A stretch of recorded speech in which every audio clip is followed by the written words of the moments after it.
The voice of a changing world. Chris Smith on today's News Talk Radio, TNT. From techadvice.life, the one and only Alex Zaharov-Reutt is about to head off to the airport on his way to Las Vegas. What are you, in first class, Alex? I guess you would be, would you?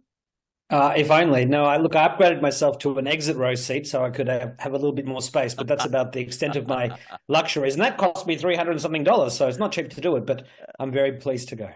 Yeah, last week Microsoft launched its new free Copilot AI app for Androids, and then 3 days, the free version for iPhones and iPads. So how does it compare to the paid Chat GPT app that costs, what is it, about $20 US a month? Yeah, that's right. Yeah, look, the free version of ChatGPT has the GPT 3.5 engine, and yes, you have to pay $20 US a month to get the more advanced ChatGPT 4, which can answer questions, more accurately, with more depth and detail, and faster. And the new Copilot app is actually powered by ChatGPT. Same technology. Microsoft has invested over $10 billion US into OpenAI. They don't quite own it yet, but they certainly have a big, their hands on that technology. And so the Copilot app, which is free on Android and iOS, gives you ChatGPT for free of charge. And they say that you can do things like draft emails, compose stories or scripts, summarize complex texts, you can create images, you can talk to it, it talks back to you. I mean, it's like Siri, Alexa, or Google Assistant on steroids that you can talk to. And it's like having C-3PO from Star Wars. It's a real robot you can have a conversation with. Wow. Yesterday, Microsoft announced another Copilot AI feature, a new physical key on new Windows 11 laptop keyboards. What does the key do? It brings up the Copilot app on the right-hand side of the screen in Windows 11. And so if you've ever used ChatGPT or Bing Chat, that brings up the box where you can ask it anything. And look, instead of having to go through a bunch of 10 blue links like in Google, it starts giving you the answer. And it's giving you references to the web so that you know that the answer is legit and it hasn't made it up. And so this button, I mean, Microsoft had a button 30 years ago, the Windows key, the Windows flag on the left-hand side, which brought up the start menu. Well, this button will be on the right-hand side of the spacebar, so on the other side. And when you tap it, it'll bring up that little ChatGPT Copilot window where you can ask it anything, upload pictures. It's more than a button, though. It's more than a button. The fact that you are now got your own button on a keyboard is a symbol of what influence you are going to have on the world technologically into the future, isn't it? It is. It's the AI PC era. AI is now here. It's inescapable. Everyone's going to be using it. If you're not using it yet, try it out. You'll be amazed. It is so accurate. I mean, I ask it about you, ask it about me, ask it about all sorts of different things. And the results after this last year of incredible AI advancement are just mind-blowing. And this is just the beginning. It's only going to get better from here. Okay, let's talk about the link between SpaceX and our smartphones. 6 of the 21 new Starlink satellites launched by Elon Musk's SpaceX connect with unmodified existing smartphones on the ground. No extra satellite phones required. What will this mean for the AT&Ts and the Vodafones and the Telstras of the world?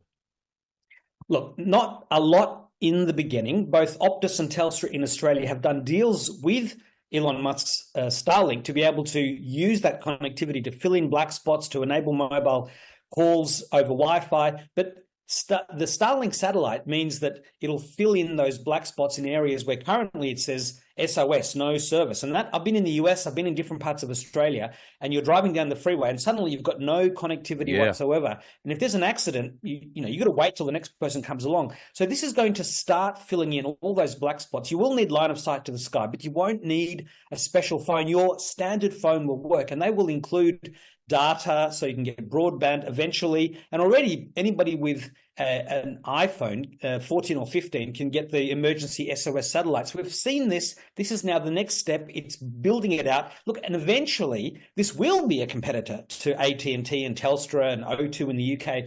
You will just have like an X mobile phone plan, but that's not for a few years yet. It takes a long time.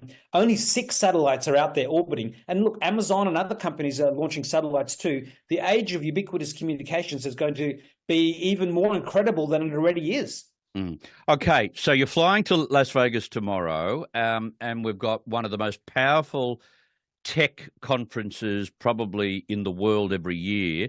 What can you tell us about the kinds of things that will be unveiled?